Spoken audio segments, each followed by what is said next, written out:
Questions हैं वो आ सकते हैं। मिनिमम 5 मार्क्स का हर एक सेट में एक क्वेश्चन आएगा, चाहे सेट ए या सेट बी या सेट सी है, एक क्वेश्चन आएगा। इसके अलावा कई बार 2 मार्क्स का और क्वेश्चन आ जाता है या 3 मार्क्स का, और 1 मार्क्स का क्वेश्चन भी यहां से आ जाता है।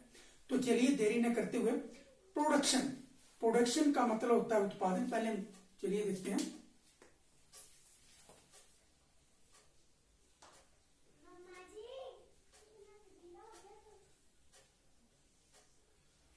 प्रोडक्शन का मतलब होता है उत्पादन, किसी भी वस्तु का उत्पादन करने। जैसे इस पेन का उत्पादन करते हैं तो इसके लिए हमें क्या क्या चाहिए, एक रबड़ चाहिए या प्लास्टिक चाहिए, दूसरी अंदर ये वाला मटेरियल चाहिए, उसके बाद इंक चाहिए।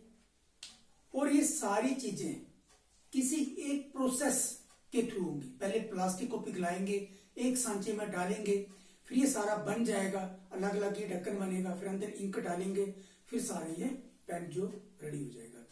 तो ये एक सिस्टम है, एक क्या है, विधि है। अब क्वेश्चन 1 नंबर का आता है कि व्हाट इज प्रोडक्शन, या what do you mean by production, या what do you understand by production. तो प्रोडक्शन क्या है, उत्पादन क्या है। Production is a process by which inputs are converted into outputs. लिख लीजिए आप, production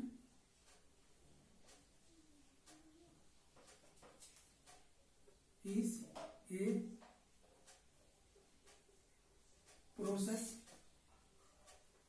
by which inputs are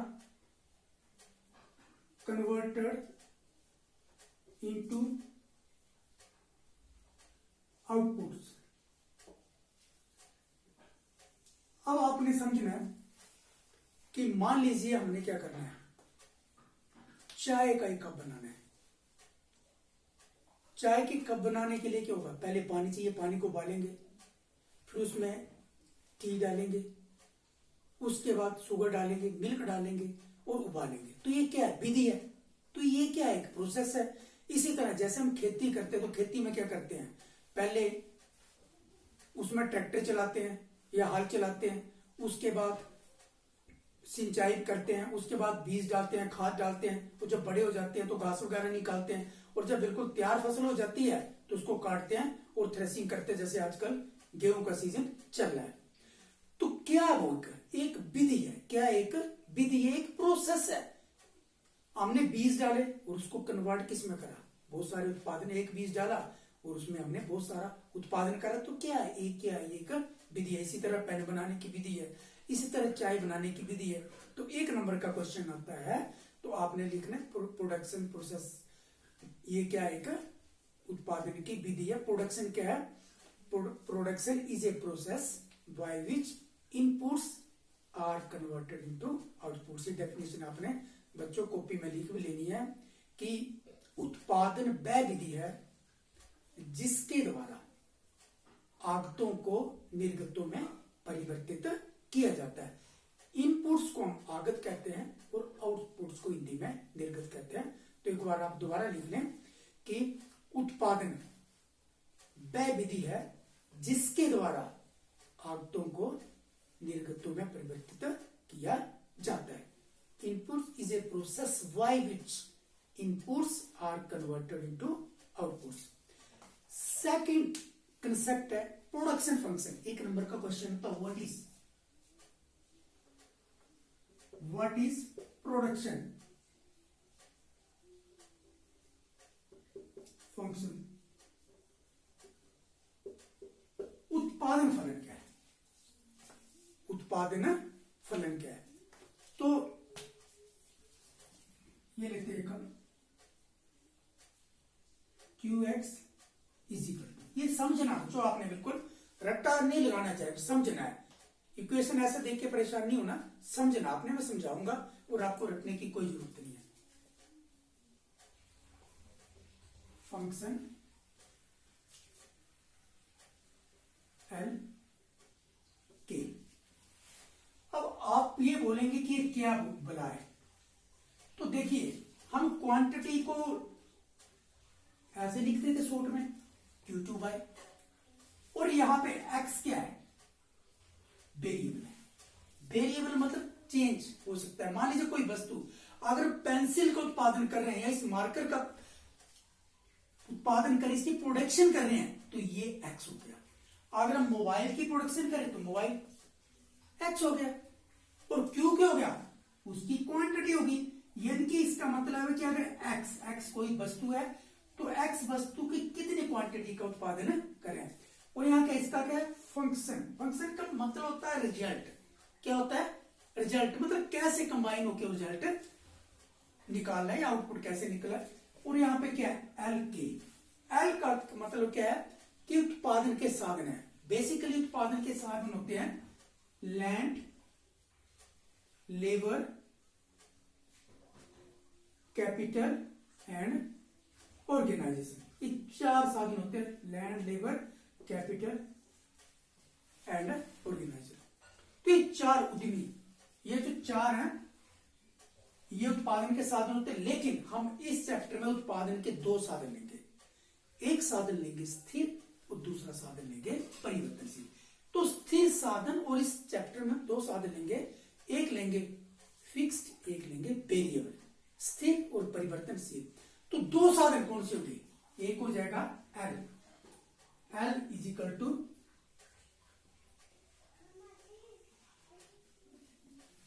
land. L is equal to land, जो कि फिक्स्ड होता है। ये कौन सा होता है, fixed. Fixed factor of production, उत्पादन का स्थिर साधन। और दूसरा क्या लेंगे हम, के, वेरिएबल। वेरिएबल का मतलब होता है परिवर्तनशील, जिसे परिवर्तित कर सकते हैं, मतलब उसको कम ज्यादा कर सकते हैं। तो वेरिएबल कौन सा लेंगे हम, लेबर। कौन से लेंगे, लेबर। तो यहां पे उत्पादन के हम 2 साधन लेंगे। एक लेंगे लैंड और दूसरा लेंगे लेबर। लैंड जो है वो क्या फिक्स्ड है, और लेबर क्या है वो परिवर्तनशील साधन है। 2 साधन हो गए। तो यहां पे देखेंगे आप कि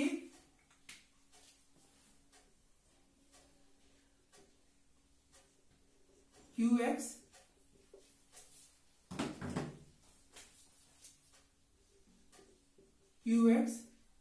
इज इक्वल टू फंक्शन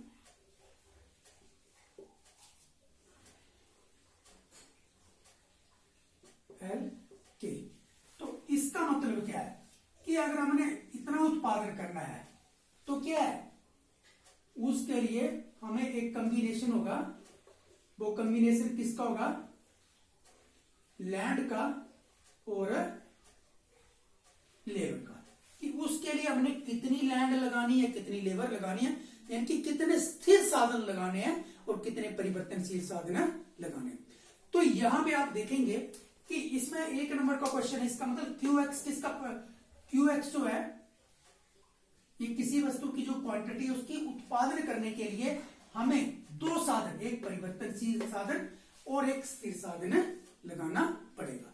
अब क्वेश्चन आता है 1 नंबर का कि व्हाट इज प्रोडक्शन फंक्शन। पहले हमने पढ़ा था कि व्हाट इज प्रोडक्शन, उत्पादन क्या है, और 1 नंबर का क्वेश्चन आता है कि उत्पादन फलन क्या है, what is production function. The function which shows, the function, production functions का आप लिखेंगे द फंक्शन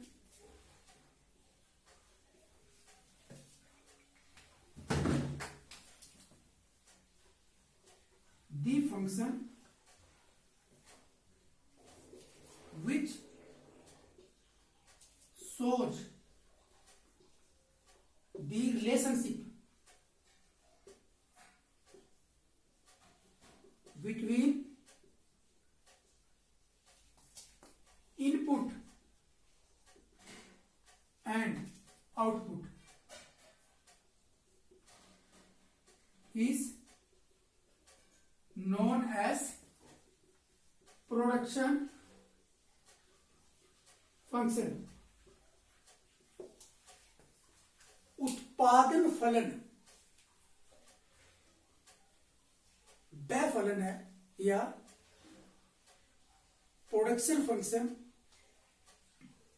वह फंक्शन है जो आगतों और निगतों के बीच पाए जाने वाले संबंध को प्रदर्शित करता है। उदाहरण के तौर पर हमने हर एक घर में अब तक चाय बनानी है, हमने 250 ग्राम शुगर डाली, 20 ग्राम टी डाली और मान लीजिए 250 ml हमने मिल्क डाला और 10 कप बनाए, 10 कप चाय के बनाए।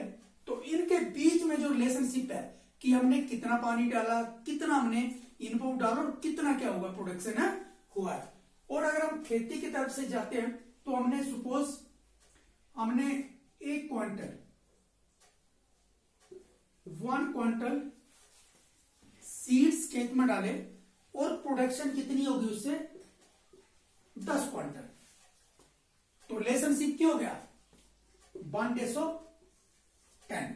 यानी कि 10 गुना क्या हो गया उत्पादन हो गया। अब सिमिलरली यहां पे इतना सामान डाला हमने 250 ग्राम ये डाला, 250 ml दूध डाला और 20 ग्राम चाय डाली, इससे 10 कप बनते हैं तो डिवाइड हो जाएगा कि इतना डाल के हमें इतना उत्पादन हुआ है। तो यहां पे क्या है कि जैसे 1 क्विंटल हमने गेहूं की बिजाई करी और 10 क्विंटल उत्पादन हुआ तो उसकी रेशो क्या हो गई 1/10। तो production function is a function या production function is that function which shows the relationship between input and output. या उत्पादन फलन वह फलन है जो आगतों और निर्गतों के बीच पाए जाने वाले संबंध को प्रकट करता है या प्रदर्शित करता है। उदाहरण के तौर पर मैंने बोला कि 1 क्विंटल हम गेहूं के बीज डालते हैं और 10 क्विंटल उत्पादन होता है, तो उनके बीच रिलेशनशिप क्या हो गया 1:10, यानी कि 1 क्विंटल में डाला तो उसका परिणाम क्या हुआ 10 क्विंटल जो हमें उत्पादन हुआ, 10 क्विंटल की फसल हमें पढ़ेंगे। वेरी वेरी इंपोर्टेंट है ये, 1 नंबर का क्वेश्चन भी आ जाता है और 2 नंबर का भी आ जाता है कि अल्पकाल और दीर्घकाल क्या है। और जब तक हम ये नहीं समझेंगे तो आगे जो क्वेश्चन है 5 मार्क्स के वो हम नहीं कर पाएंगे। तो चलिए एक यहाँ पे सेंटर में लाइन खींच लीजिए, यहाँ पे शॉर्ट पीरियड, यहाँ पे लॉन्ग पीरियड कर दीजिए। तो जैसा कि हमने पहले पढ़ा है कि उत्पादन के 2 साधन होते हैं, एक स्थिर होता है और एक परिवर्तनशील होता है। और स्थिर साधन हम भूमि को लेते हैं और परिवर्तनशील साधन जो है वो हम किसको लेंगे श्रम को लेंगे, लेबर को लेंगे। तो अल्पकाल आपने याद रखना है और लिख भी लेना, कॉपी पेन से लिखा लीजिए। अल्पकाल समय की व्याप्ति है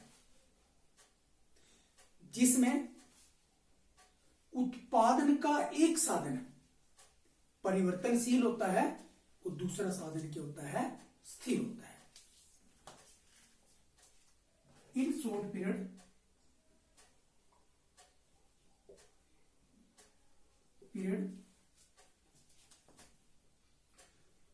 one factor of production is fixed and other one is variable। पहला पॉइंट अल्पकाल समय की व्याप्ति है जिसमें उत्पादन का एक साधन स्थिर होता है और दूसरा साधन क्या होता है परिवर्तनशील होता है। अब यहां पे लॉन्ग रन पीरियड में क्या होगा या दीर्घकाल में क्या हो जाएगा, यहाँ पे अल्पकालीन दीवारें लिख लें, यहाँ पे दीर्घकाल लिख लें। दीर्घकाल समय की व्याप्ति है जिसमें उत्पादन का कोई भी साधन स्थिर नहीं होता है, अर्थात उत्पादन के सभी साधन क्या होते हैं परिवर्तनशील होते हैं। तो long period is that period in which or the factor of productions are variable। दीर्घकाल समय की व्याप्ति है जिसमें उत्पादन के सभी साधन परिवर्तनशील होते हैं। अब यहां पे आएंगे ये point, this was point number 1। This is point number 2, लिखना भी है और समझना भी है। अब पहला जो पॉइंट वो हो गया कि अल्पकाल समय की व्याप्ति है जिसमें उत्पादन का एक साधन परिवर्तनशील होता है और दूसरा साधन स्थिर होता है, और दीर्घकाल समय की व्याप्ति है जिसमें उत्पादन के सभी साधन जो होते हैं वो परिवर्तनशील होते हैं। पॉइंट नंबर 2, आपने 3 मार्क्स से लेने तो 3 पॉइंट्स तो देना पड़ेंगे। पॉइंट नंबर 2, जो अल्पकाल है, जो शॉर्ट पीरियड है, अल्पकाल to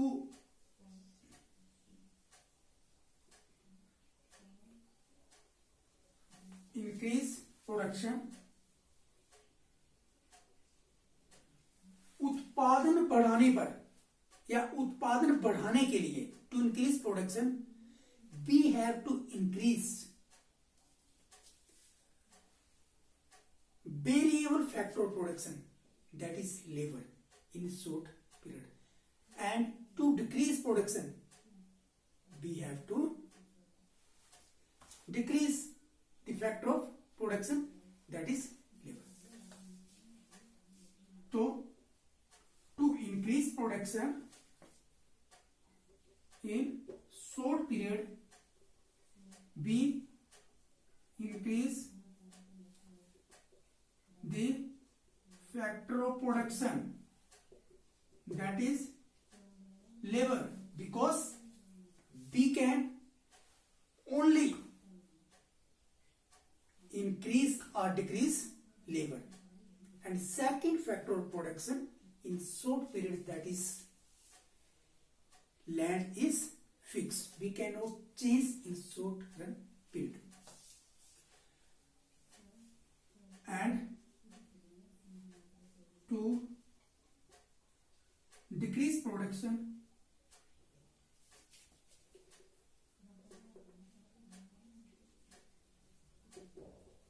we have to decline या decrease factor of production. दीर्घकाल, या इसमें हिंदी में लिख लीजिए कि इस अवधि में उत्पादन बढ़ाने के लिए या अल्पकाल में उत्पादन बढ़ाने के लिए जो परिवर्तनशील साधन है उसकी इकाइयों को बढ़ाया जाता है, और उत्पादन कम करने के लिए परिवर्तनशील साधन की इकाइयों को, यूनिट्स को क्या किया जाता है, वो कम किया जाता है। अब दीर्घकाल में क्या है, उत्पादन बढ़ाने के लिए उत्पादन के सभी साधनों को बढ़ाया जाता है, उत्पादन कम करने के लिए उत्पादन के सभी साधनों को कम किया जाता है। To increase production we increase all factor of production, and to decrease production, yes, stop production, to decrease production we have to decrease all factor of production. Point number 3, दीर्घकाल में उत्पादन को बढ़ाने के लिए हम उत्पादन के सभी साधनों को बढ़ाते हैं, कम करने के लिए काम करते हैं। अब पॉइंट नंबर 3 नंबर का क्वेश्चन है, मिनिमम 3 पॉइंट्स तो आपको देने हैं। आगे जो हम पढ़ेंगे कि साधन के प्रतिफल का नियम, रिटर्न टू फैक्टर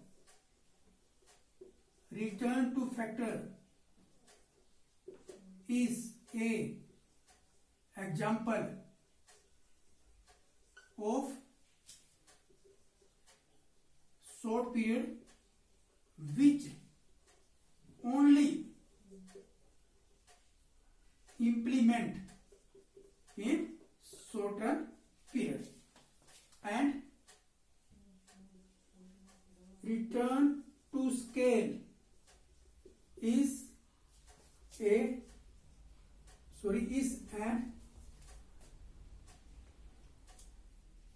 यहां भी एन होगा, is an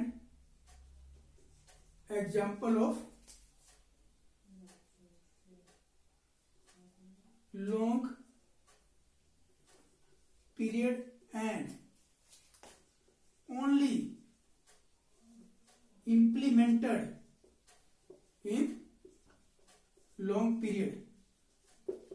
अब देखेंगे कि तीसरा पॉइंट आप लिख सकते हैं कि साधन के घटते बढ़ते प्रतिफल का नियम अल्पकाल में लागू होता है, जबकि पैमाने के प्रतिफल का नियम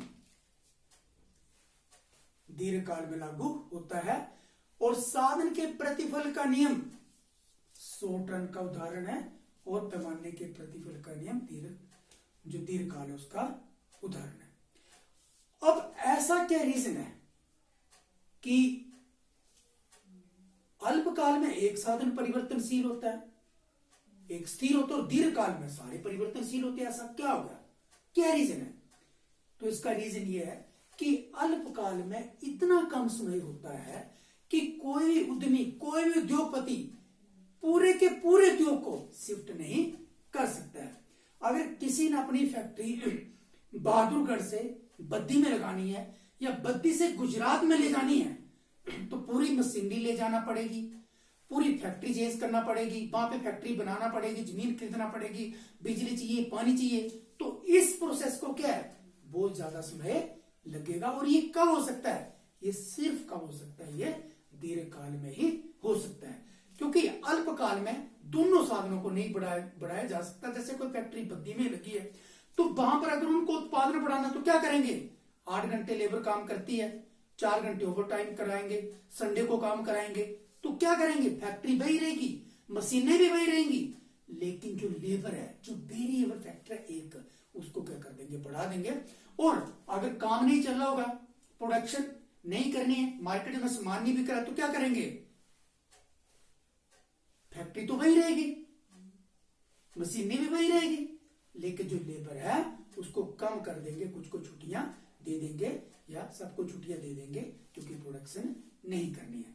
तो सिर्फ अल्पकाल में एक साधन को क्या कर सकते हैं, परिवर्तित कर सकते हैं, दूसरे साधन को परिवर्तित करना जो होता है वो संभव नहीं होता।